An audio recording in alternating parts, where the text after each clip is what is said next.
Hello, welcome back to Bjorn Does Movies. I'm Bjorn, and I do movies. And today we're actually doing the Suicide Squad 5. We're going to introduce our characters.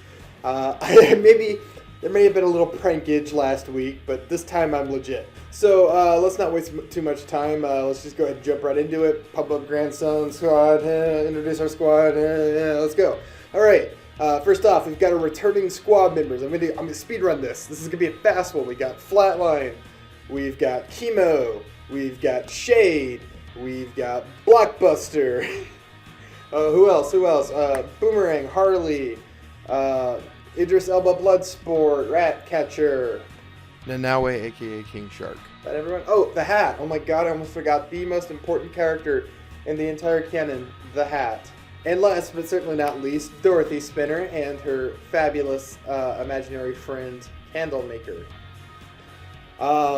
We got a few surprises. So let's go through the people who are new to this cast. This is Katana. She's got my back. I'd advise not getting killed by her. Her sword traps the souls of her victims. That's right, the titular Katana is going to be in this movie. She featured obviously in the wonderfully bad 2016 Suicide Squad, and now she's going to be in mine, where she will not be stupid and she'll actually get some screen time.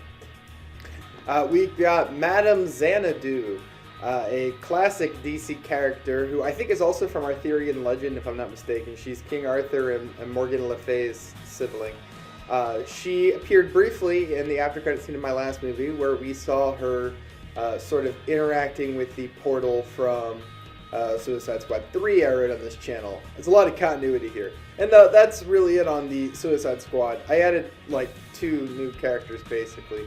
I already had a fairly large cast. I'm going to go ahead and tell y'all right now, I intend to kill more than half of this cast.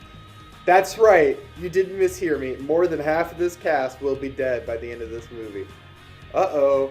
Things are really heating up for all your favorites. That's right, specifically you. Your favorite is going to die. Let's go ahead and dive into our villains, because we do have a few new faces on this front.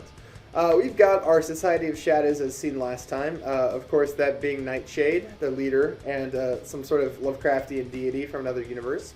Obviously, she's got some history with Shade, the Changing Man, and we're going to flesh that out a lot. In fact, the Society of Shadows will get a lot more screen time in this movie than they did previously. The other members, of course, Clue Master, Gentleman Ghost, Plastique, our old pal, the Betrayer, Clock King, and Orca, Lilith Clay, and last but certainly not least, Calculator, who's been in all 3 movies now. I think he's one of the last characters that's been in all 3 of these things. Clock King and Flatline being the others. So there you go. So we're going to add a few new characters to this movie. I'm not saying how long they'll stick around, but we're adding them. One of them is Eel.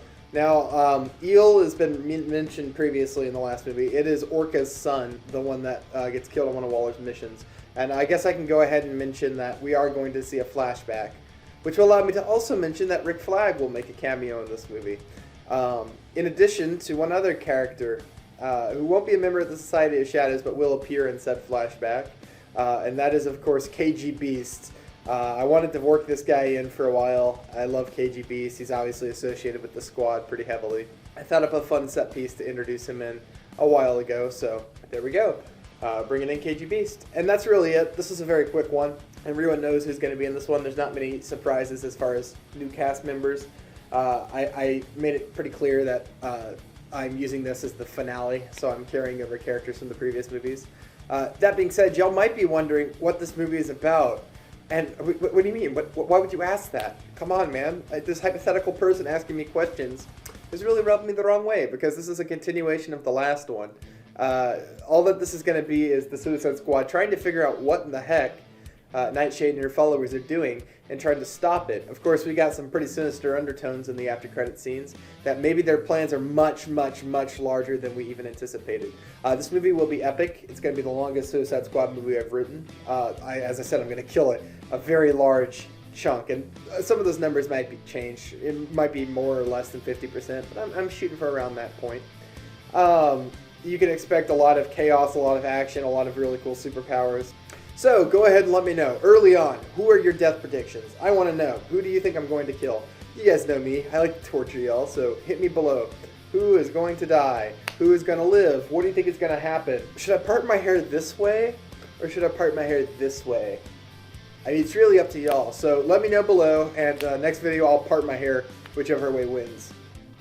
Alright, adios. See y'all in the next one. Remember to like and subscribe if you enjoyed the video. I am out of here.